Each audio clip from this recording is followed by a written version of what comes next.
Miriam Redondo, periodista especializada en desinformación digital.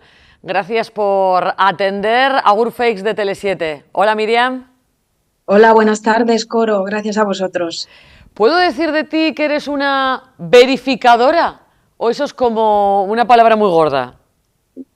No, lo puedes decir porque es una actividad con la que empecé hace mucho tiempo que nunca dejará de gustarme y que cuando la practicas, aunque es muy dura, ya nunca abandonas del todo porque ganas ciertos tics y los vas a repetir siempre que manejes información. Así que me siento cómoda con ese término. Vamos a empezar haciendo historia. Tú eres doctora en Relaciones Internacionales, hiciste tu tesis, si no me equivoco, en la información internacional a través de Internet, ¿no? Sí, eso es. Analicé hace ya muchos años cómo se podía utilizar Internet para obtener información, cosa que entonces no era un ángulo que estuviera muy atendido hace esto bastante y nos fijábamos en otras cosas dentro de esa red que empezaban a hacer entonces. Sí. Claro, analizas, yo creo que por el año como por el 18 o por ahí empezaría esto, o antes incluso. Esto antes, yo creo que la tesis la presenté en 2016 y la acabé en 2015. Entonces, era un tiempo en el que se hablaba mucho de Internet, de los nuevos lenguajes, multimedia, las cosas tan atractivas que se podían hacer en ese nuevo medio formalmente, pero a mí me interesó mucho cómo se podía utilizar la red para conseguir información. De hecho, mi interés con Internet empezó también en Bruselas, donde yo era Erasmus, y allí me empezaron a enseñar cómo se utilizaba aquello del email para comunicarme con amigos extranjeros. Y de ahí empezó mi interés por los ordenadores y luego conocí cómo trabajaban los corresponsales allí y cómo empezaban a tomar contacto con esas pantallas, ¿no? Y con lo que había al otro lado. Y de ahí surgió mi interés en realidad. Vale, ese es el lado bueno de Internet, pero ¿cómo te das cuenta de que hay un lado oscuro y te pasas a analizarlo y te acabas convirtiendo en una experta en ello? Pues vino de manera natural, porque a partir de ese escenario de Bruselas, que es donde se inició todo, pues yo me empecé a apuntar, aunque seguía haciendo periodismo y haciendo actividades de periodismo, yo me empecé a apuntar a cursos de cómo buscar en Internet, que daban a veces facultades de informática, recuerdo de uno que dio una universidad de Valencia, y claro, a medida que empiezas a buscar, pues empiezas a encontrar, ¿no? Y conforme pasó el tiempo, empecé a advertir en las conferencias, etcétera, de cómo bueno, de la necesidad de verificar y me fijé también en algunos profesionales en el extranjero que ya comenzaban a hacerlo, ¿no? Y llegó un momento con episodios, pues por ejemplo, en las primaveras árabes, en el que empezaron a haber un montón de contenidos ciudadanos en las redes sociales, o sea, había sucesos políticos muy graves sucediendo en muchos lugares del mundo a la vez y muchos ciudadanos que grababan con su móvil y lo contaban en las redes. Entonces, ahí sí que no solo yo, sino más gente también tomó conciencia de que aquel material era muy valioso, porque en esos sitios no había periodistas, pero claro que lógicamente había que verificarlo. Por tu experiencia has colaborado en medios de comunicación. Qué trabajo sueles realizar como verificadora?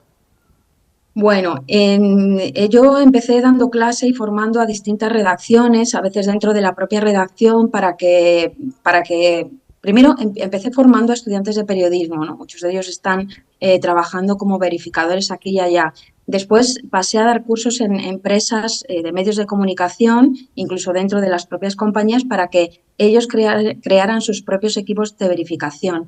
Después tuve una fase en la que creé el primer equipo permanente de verificación en la radiotelevisión pública. Ahí establecí, bueno, pues los protocolos, el libro de estilo, un poco cómo verificar, qué pasos dar antes de que se publique una información, antes de que una información pase al informativo estrella, por ejemplo, y se emita. Y después de eso ahora doy clase en la universidad, pero colaboro con entidades externas que me piden asesoría, consultoría en temas de desinformación, por ejemplo, recientemente en un proyecto de desinformación y audio.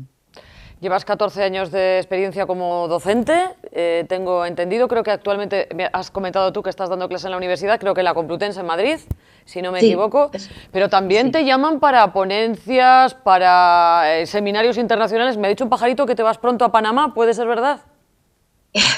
Bueno, Esto yo no lo quería decir porque de momento no está cerrado, pero sí, espero que próximamente salga un proyecto relacionado con desinformación en Centroamérica, sí. Vale, veo por tanto que medios de comunicación, centros formativos, universidades, Miriam, se pelean por ti. Dime, por favor, cuál es la clave, qué tengo que hacer para que no me engañen y poder verificar, dame algunas pautas sencillas para que la información que contamos en Tele7, aunque no es internacional, es justo todo lo contrario, es local, no me la metan doblada, diciéndolo así de forma Sí. castiza. Sí, mira, no pasa nada porque sea local, porque en buena medida la desinformación son mensajes que se repiten y van cambiando el paisaje. Hay muchos bulos que funcionan y han pegado muy bien, a lo mejor en Rumanía, y hay alguien que los publica adaptados a un pueblecito de la margen izquierda de Bilbao, ¿vale? O sea que esto ya cada vez más son tendencias internacionales y de las que tenemos que estar pendientes todos, porque son transversales a lo nacional y a lo internacional. A lo que me preguntabas, mira, buena parte de la desinformación tiene éxito con nosotros por dos cosas. La primera, nuestras emociones, y la segunda, nuestro sesgo cognitivo. O sea, todo aquello que nos irrita, que nos enfada o que nos emociona mucho, nos lleva a irracionalmente compartir, retuitear, repostear, ¿no? Entonces, primer consejo, parar, respirar y pensar un poquito. Siempre he puesto este ejemplo, es como cuando cruzas una calle, desde pequeño te han enseñado que una calle no se cruza si no miras antes a derecha y a izquierda y por lo tanto lo hacemos ya sin pensar, no nos cuesta esfuerzo. Bueno, pues esto de Internet es igual. Entonces, por el tema de las emociones, primero pararte, respirar y pensar antes de redifundir eso. Y después, en cuanto al sesgo cognitivo, todos tendemos a creernos más aquello que encaja con nuestras, digamos, con nuestra manera de pensar, ¿no? Por ejemplo, un partido político, creemos más a ese partido político al que votamos. Por lo tanto, si te llega una información de sesgo político que tú sabes está alineada con tus pensamientos, plantéate, pregúntate si te creerías eso si lo estuviera publicando el contrario. Y muchas veces solo con hacer estos dos ejercicios que se pueden hacer muy rápido, ya te evitas el compartir algo que realmente no está confirmado y el generar más ruido y el darle más circulación a bulos. Luego ya hay otro conjunto muy amplio de medidas que puedes tomar relacionadas con las 5 W del periodismo que nosotros conocemos, ¿no? Preguntarte el qué, quién, cuándo, dónde, por qué. Para todas esas cosas hay técnicas muy rápidas que hacer, ¿no? Pero esas, parar por la emoción y detenerse a pensar en ese sesgo cognitivo, para mí son las más fructíferas. Detenerse a pensar, muy buen consejo. Cuando has dicho lo de que se traen a lo local sucesos que han ocurrido en otro lugar, me acabo de acordar hace muy poco, efectivamente nos han engañado por aquí, por Vizcaya, diciéndonos que había un oso suelto en un pueblo de aquí cerca y resulta que era, no sé si era de Eslovaquia o, o Rumanía, eran unas imágenes de otro país bastante alejado. Hablando de anécdotas así ya por despedir esta entrevista, ¿alguna anécdota, alguna curiosidad de esas a las que te hayas enfrentado como verificadora? Estas son mis dos preguntas. Una cosa sí que recuerdes de lo mucho que te habrás enfrentado y has sabido descubrir que no era verdad. Esa sería una de mis preguntas. Y si alguna vez a ti te han engañado. Bueno, empiezo por la última, sí que me han engañado y de hecho yo lo he reconocido cuando ha sucedido porque es uno de los consejos principales también de la verificación. Acostumbrar al espectador a que entienda, al ciudadano a que entienda que no lo sabemos todo, que somos seres limitados y ser transparente en cuanto a he llegado hasta aquí y el resto no lo conozco, ¿no?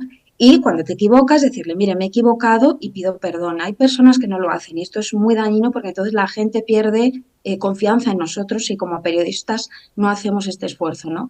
Y la segunda, en cuanto a anécdotas, pues casi recuerdo más frustraciones que alegrías, pero te digo una de cada. Frustraciones, por ejemplo, verificando episodios de la guerra de Ucrania, que ahora se cumplen 10 días, había escenas muy horribles y a veces pasabas muchas horas intentando ver si aquello era cierto, si no era cierto, en qué lugar había sucedido y a veces no lo podías conseguir y eso era muy frustrante, la verdad. Este puede ser también un trabajo muy duro. y en términos positivos, pues por ejemplo, gracias a la verificación, haber descubierto un conjunto de personas que estaba engañando con campañas de falsas de donación por un presunto niño enfermo que no era tal, y haber sido capaz de avisar a la policía de que habías descubierto eso, que se pusieran en marcha y que ese grupo de personas fuera detenido. O sea que a veces has colaborado incluso con la policía descubriendo a algún que otro malhechor, ¿eh, Miriam? No es colaborar porque el ejercicio tiene que ser totalmente independiente, pero sí que es llegado un momento en el que tú te das cuenta de que eso es un delito. Además, en el caso que recuerdo se estaba jugando con el caso de un niño que era verdad que estaba enfermo. Entonces, digamos que su familia había lanzado una campaña de donación para poder sufragar su tratamiento, y había un conjunto de personas que habían lanzado una campaña paralela que sin embargo no tenía nada que ver con este pequeño, Ajá. pero incluso hacía uso de sus fotos, ¿no? Entonces, en ese caso, una vez que después de un proceso muy laborioso descubrimos lo que sucedía, hablando con la familia, con médicos, etcétera, pues en ese caso sí que avisamos bueno, pues a los equipos que tienen que hacerse caso de esta situación. Miriam, muchísimas gracias, Eskerrik asko, por atendernos, por contarnos tu experiencia tan valiosa en este campo, en el campo de las fakes, que se dice hoy en día. Muchas gracias a vosotros por dedicarle tiempo a la lucha contra la desinformación, y saludos a la margen izquierda, que quiero mucho y que espero visitar pronto otra vez. Espero que sí, que nos conozcamos en persona. Agur, Miriam. Agur.